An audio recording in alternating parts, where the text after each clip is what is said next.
The headquarters of political drama seems to be relocating from Rivers to Edo State. The Edo State government has accused Philip Shaibu of impersonating the state deputy governor despite being removed from office in April over allegations of gross misconduct. The reinstated deputy governor of Edo State, Philip Shaibu, revealed in a broadcast that he has resumed office in line with the ruling of the Federal High Court in Abuja, which faltered the process of his impeachment. However, the Edo State government, through the Commissioner for Communication and Orientation, Chris Nehikhare, urged the public to disregard any correspondence from Shaibu, stating that the issue is still in court, following a motion for stay of execution pending appeal. Chris revealed that security agencies have been alerted to a potential breach of peace, and Shaibu will be held responsible for any security breaches arising from his actions. This morning, joining us is political strategist and analyst Bob-Manuel Umoru. Thank you for being here, Mr. Umoru. Let's look at this drama, quite frankly. Just as we said at the opening of this conversation, it seems the headquarters has indeed moved to Edo State today. It's been a tussle from back and forth. Now we have two deputy governors and we have two persons speaking, giving brief here and there, and the governor standing tall and, of course, holding brief for one of the deputy governors, asking Nigerians to neglect whatever the judiciary has said. What's your take on what's really going on in Edo State? Thank you for having me. Good morning, Nigerians. The matter in Edo State is a simple one, and I'm quite puzzled when you try to compare Edo State to River State, but that's fine. The matter in court is clear, and the court itself was clear on her judgment. So I am a bit worried and surprised that the Commissioner for Information, Chris Nehikhare, would come to the public and in an attempt to, of course, distract the people. And I would think the court would take note of that, because that is outright contempt of court. The court was explicit in her judgment and in her pronouncement, reinstating Honorable Philip Shaibu as the deputy governor of Edo State, and gave perpetual injunctions. And of course, I am aware that the Edo State government approached the court again for a stay of execution. And the matter was adjourned till 24th of September. That means it wasn't granted. Now, if the court did not grant the stay of execution, it means her earlier judgment must be followed to the latter. So where they are now bringing up this insinuation or this deceived tendencies to dissuade the public from the truth of the matter is laughable.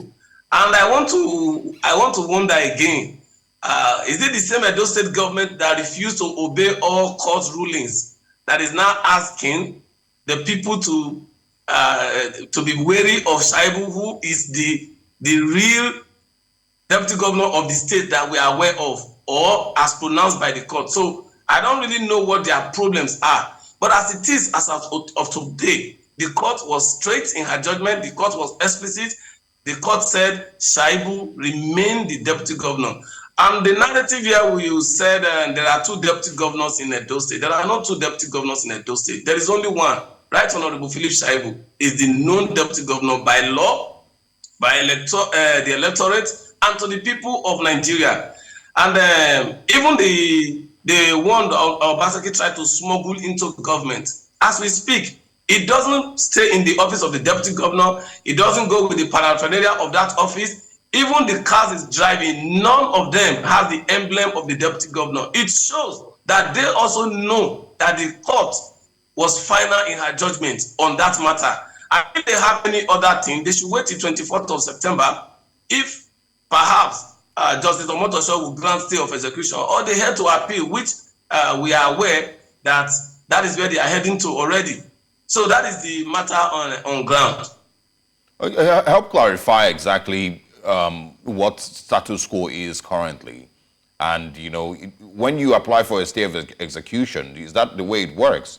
You then wait for a ruling, which might come in 2 months or in 3 months, before the stay of execution for the previous ruling is approved or not?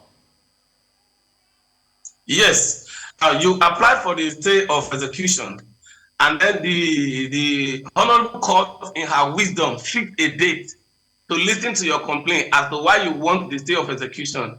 The court did not, after that, say, Shaibu, pending when this stay of execution is granted, stay out of office. No, the court did not even overturn herself in her previous ruling.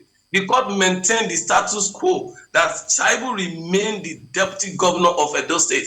So until there is another interpretation or another judgment, whatever the court have said at the ruling stands until that stay of execution is granted. So Shaibu is to be in the office pending when the court say otherwise or a superior court say otherwise.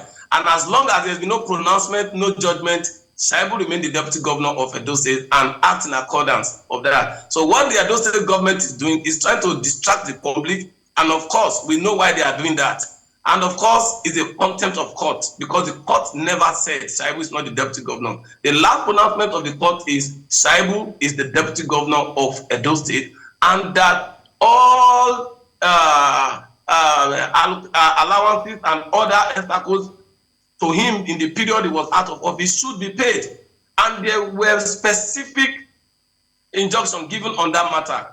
So Omobayo is not the deputy governor of Edo State. And you know, if you want to really know Nigerians and law, our people know how to keep the tendency of the law more than even those in government. The both of them were in the United States for Afema Congress. You saw what happened there. So many people chased Omobayo away, said no, by the ruling of the court, Shaibu is the deputy governor, we can't have you here. And he went back to his hotel.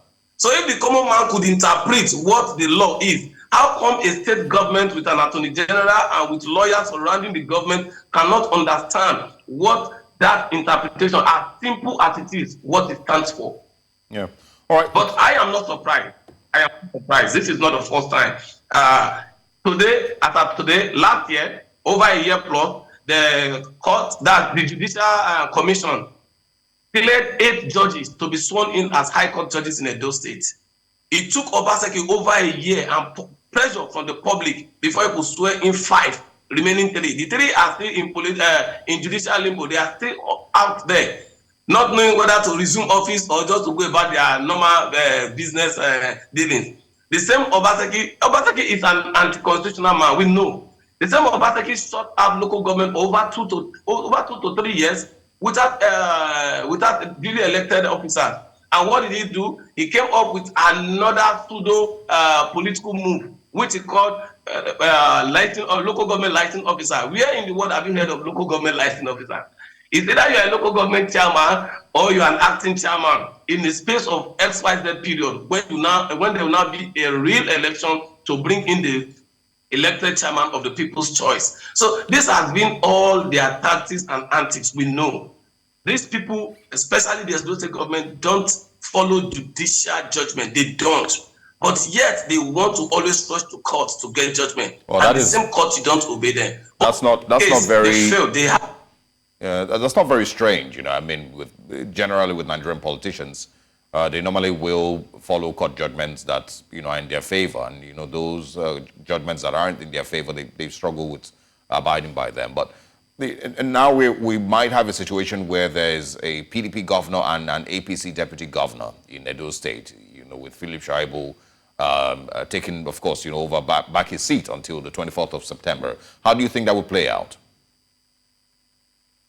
Well, the Philip Shaibu that I know, and at least from what he has displayed most recently when he was attacked in Benin, I see in him a very fine young man and one who has ruled over his emotion, one who is always aware that he is a leader rather than being a subordinate. I know that.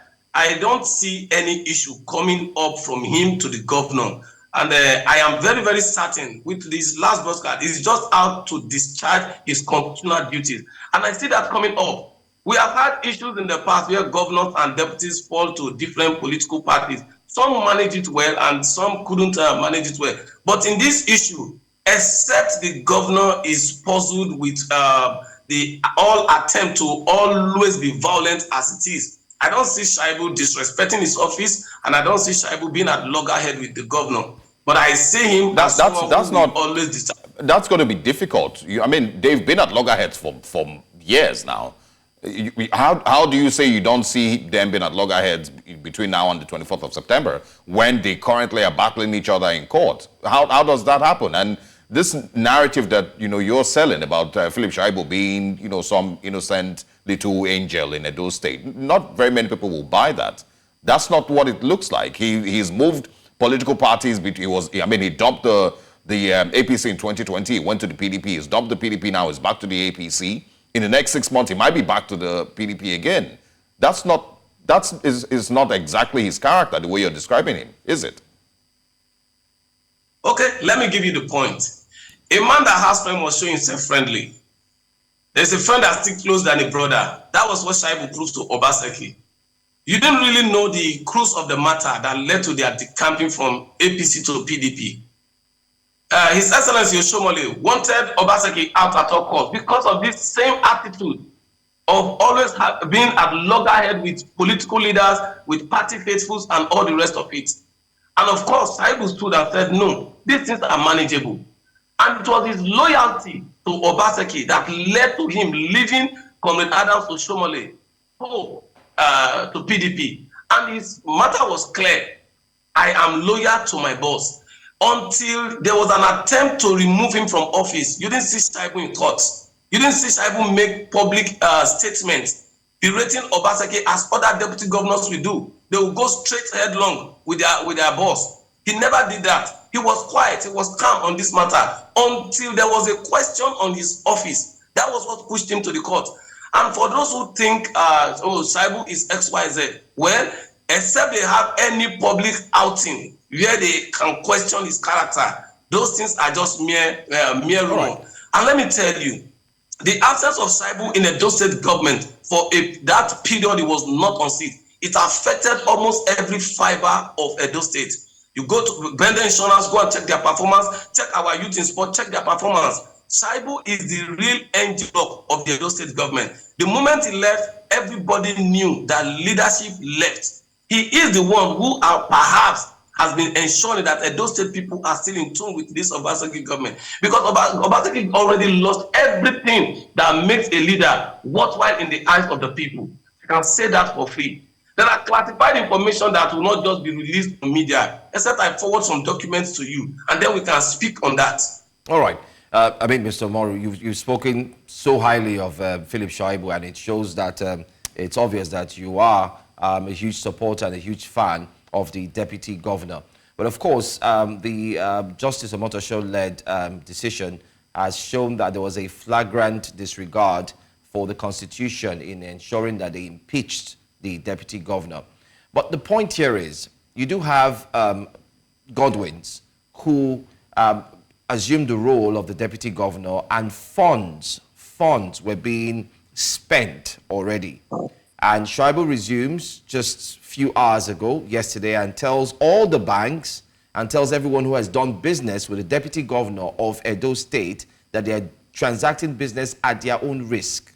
And anybody who has spent whatever whatsoever should return that. Now, we're going to have a lot of discrepancies when it comes to budgeting, money, and so on and so forth. How do you foresee this playing out, especially now that there seems to be a fracas in between the entire decision, seeing the deputy governor coming back and Godwin's still in the mix, in the picture as well? Well, I think I want to also make this clear statement. As I speak with you now, Godwin is not the deputy governor of Edo State. Godwin can... Noted. We know that. But of course, you have the governor who's already brandishing, calling him the deputy governor. He's deputy governor because there was also a statement released by the governor saying whatever Philip Shaibu is saying, no one should listen to him. Everyone should pay attention to Godwin. So there's a divide. And yet, the concern of the Edo people is monies have been spent, whether we like it or not. So how do we put all of these things together, and how do you see this play out? Well, from the decision that the deputy governor has taken, Right Honorable Philip Shaibu, they are in tandem with the Constitution of the Federal Republic of Nigeria. In the discharge of that office, if anybody will be called accountable, it is Honorable Philip Shaibu. So if at the period he was out of office, anybody has taken any decision, he has the right to put a stop to it. Yes, I'm aware that the governor already has an SSA on deputy governor's office, who is now his previous deputy governor that is still branding as the deputy governor. The best way to do it is, if there have been any shady deal, and Honorable Philip Shaibu is saying there should be a stop to it, I think what is right is what he has said. And if perhaps there has been, the best is to report to the anti-graft agency for swift action, because we must continue to call leaders accountable. The court cannot say X, Y, Z, and you are saying A, B, C. The court has the final say on that matter. And if the court has spoken, the man resumes his office and discharges his duties. If there are discrepancies, there are information that needs to get to appropriate headquarters, or there are issues that have to do with finance that is not clear, the right agencies should be involved. As the issue of Edo State is now, EFCC has been involved for some time. I am aware that the Commissioner for Finance has been invited. So if banks and other agencies also know that issues like this have been at hand, the best thing they should have done is to consult their lawyer before dealing with the Edo State government, as particular to the office of the deputy governor.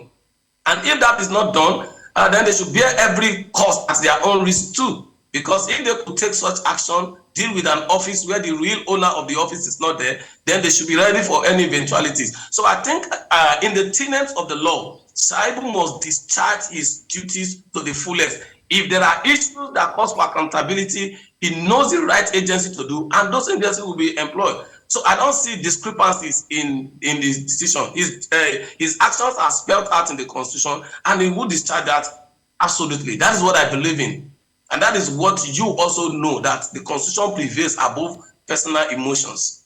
All right. I mean, I hope, maybe, I don't know if we have time, to once again go back to, the responsibilities of Philip Shaibu, as deputy governor. You said, that since he's been having these tussles, and as, in the period that he was kicked out, the state wasn't working. Bendel Insurance wasn't scoring goals and whatnot.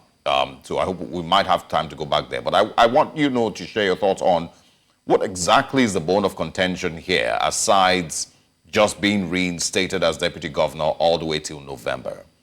It wasn't picked up in the party's primaries. The PDP has picked its candidate. The APC, where he's a member now, has already picked their candidate. Labour Party has their candidate. So is there anything, that is bone of contention? And, I mean, what is the APC's chance in the elections in November as well? Thank you so much. Let me start from the last one. As I speak to you, the APC is already 13 local governments ahead of other political parties.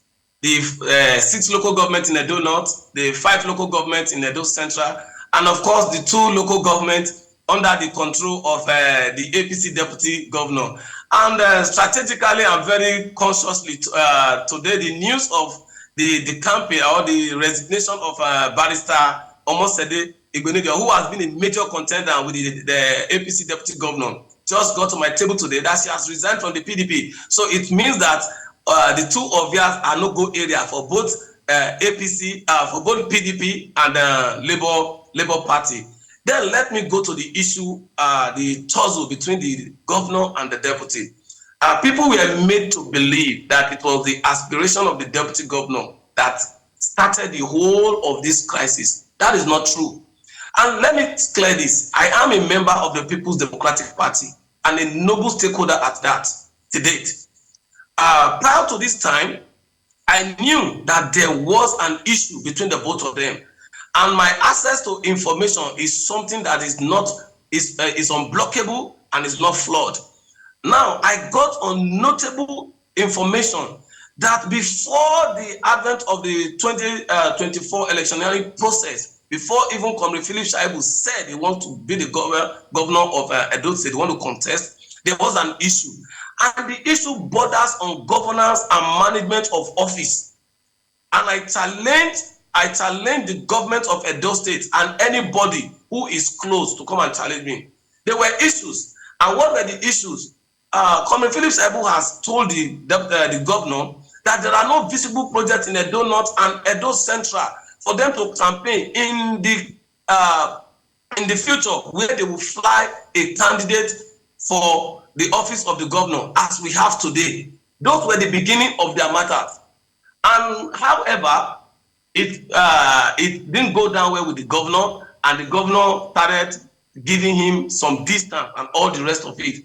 Shortly after about 3-4 months, he went to the governor to tell him of his intention to vie for the office. As at that period, in 2016, I started the SAN agenda. 2020, I repeated it again. 2024, I came up with the ASAN agenda again. And the governor, being one who has promised the ASAN people that the next governor will come from their side, kicked into that particular agenda. And the governor told him that there are cries from everywhere that they want ASAN agenda. And of course, the man told him there are no constitutional provision saying that power should be zoned. Let's go to the field. PDP has always been free for all tickets. And so he told him he was going to run.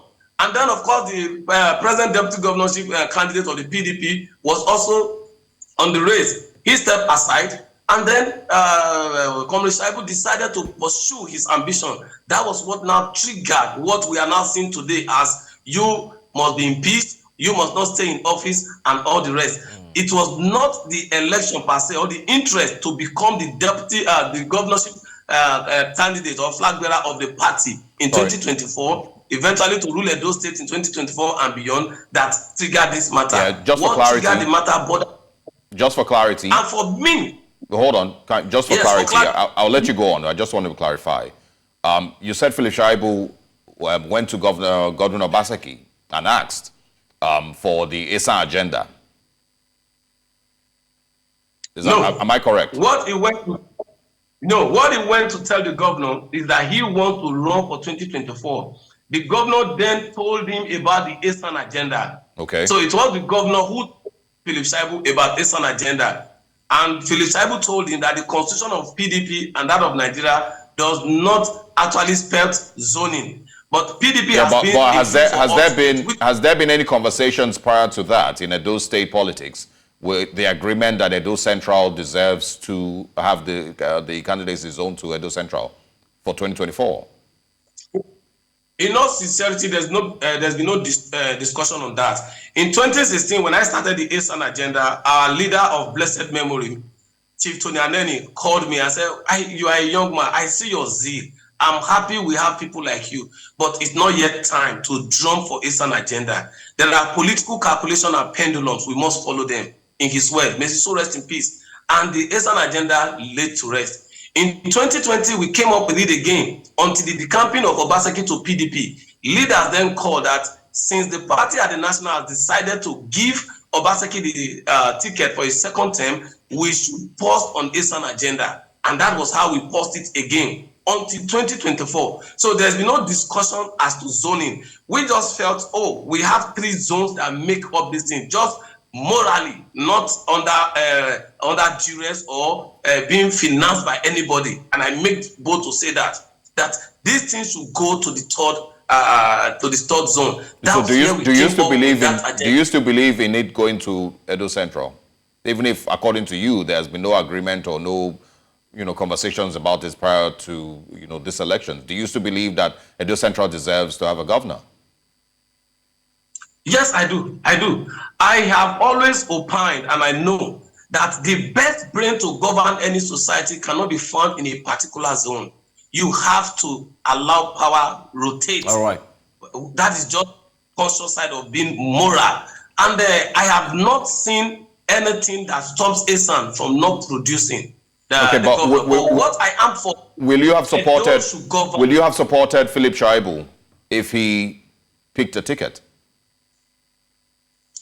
Yes, I would have done that. If he has picked the ticket on the platform of the PDP, I would have supported any party. I would have done that. He seemed like he was desperate. He would have picked it from anywhere. What I'm asking is, you have been carrying the ASAN agenda for so long. Philip Shaibu, is he from Edo Central? He's from Edo North. So it didn't matter to you. ASAN agenda didn't matter to you anymore if Philip Shaibu had picked the ticket? No. I want to. You didn't allow me to land before you gave the other condition. Labour Party has an Edo South man, APC has an Edo Central man, and the PDP has an Edo Central man. If the pendulums has played and all gladiators allowed without the interference of the national, I didn't see an ESA man picking any of the other two except for intervention. Now that God has, by his own wisdom, done that, I will always stay with an ESA. But where there are no options, and I see Shaibu on the ticket, because I know what he can do, I will support him. That's what I'm saying clearly. I will support him. But now that we have an ESA man on the ticket, I am going for that ESA man to the end. All right. All right. We'll see. I mean, the elections are in a couple of months. Yeah. Monday, Ukpebolo, and of course, the Labour Party candidate, Mulumide Akpata. We also, of course, have the PDP candidate. Everyone, of course, will be fighting to the end. As Godalo will be fighting till the end of the elections. I did see a poll yesterday. I'm not sure who organized that poll. I don't trust it, but it didn't show a lot of faith in the APC candidate. But we'll see. November is very close by. Thank you very much for stopping by, Bob-Manuel Umoru. That's bad. Look forward to speaking with you again. All right.